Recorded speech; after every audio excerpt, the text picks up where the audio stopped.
Your morning news now. Are you ready to roll up your sleeve today? All Wisconsinites 16 and older are eligible for the COVID-19 vaccine. So far, 33% of residents have received at least one dose.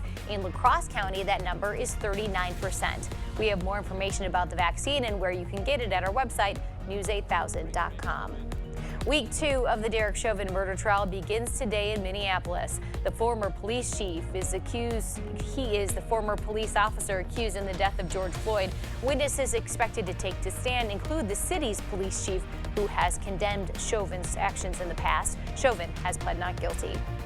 In Florida, evacuations in a state of emergency are being expanded in 3 counties near Tampa Bay. The threat comes from a leak at a reservoir at a former phosphate processing plant. Millions of gallons of toxic wastewater are stored at that site. The state says the water is not radioactive, but is still dangerous.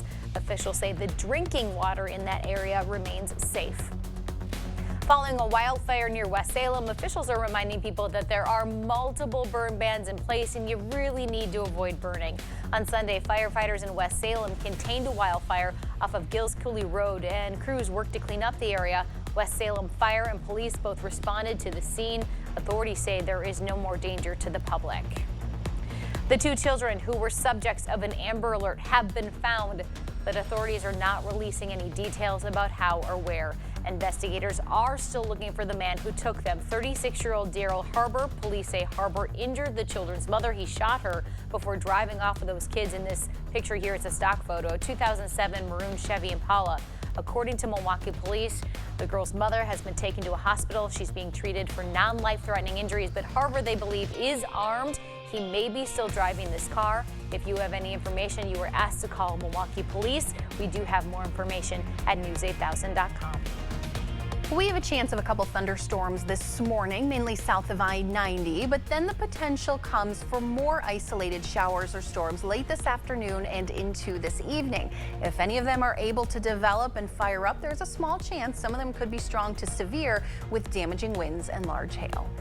Cybersecurity experts are warning that 500 million Facebook users' information has been posted to a website used by hackers. Those records include phone names, locations, email addresses, and phone numbers for 32 million Americans. Now, Facebook says this is an old data breach previously reported in 2019 and that the company did find and fix the issue at that time. Internet security officials believe, however, the data could still be of value to hackers and criminals who specialize in data theft. With all of it in one place, so easy to access, experts say be aware of the risk for more social engineering scams. A recent Supreme Court ruling could lead to more annoying robocalls and texts. On Thursday, the High Court ruled in favor of Facebook, which had been sued for repeatedly texting a Montana man. The court decided Facebook systems did not use an auto dialer, which is prohibited in the Telephone Consumer Protection Act. So that means that any robocallers can now use the same technology to make more unsolicited calls and texts. The national do not call list doesn't seem to be stopping telemarketers either. Calls rose 15% between January and February. Be aware of new road construction in Onalaska. Beginning today, there's work on a new roundabout that's being built at the intersection of East Main Street and Green Coulee Road. That's right next to the Coulee Golf Bowl. East Main will be reduced to 1 lane in each direction, and access to Green Coulee will be limited to right turns only. If you don't want to get caught up in that construction, you can jump south on 157 or south on 16. That project's going to wrap up in mid-September. And here is an awesome way to help kids in our community. Great Rivers United Way is kicking off its Bucks for Books fundraiser today. The initiative will get books into the hands of 860 Area 4K students before summer break. So the goal of this is try to raise $26,000. You can make a donation by visiting gruw.org/bucksforbooks. You can also text Bucks for Books at 30306. Happening now in Onalaska, the band's trying to make a comeback with a special online auction. The band Booster Club auction is live right now. It runs until 8 o'clock Saturday night. Money is raising money for the band program, which of course, like so many others, took a hit during the pandemic. To place a bid, go to biddingowl.com/Onalaska Band Booster. Some of the items, well, a New Orleans jazz and dinner experience, gift certificates from local photographers, and a Ring doorbell.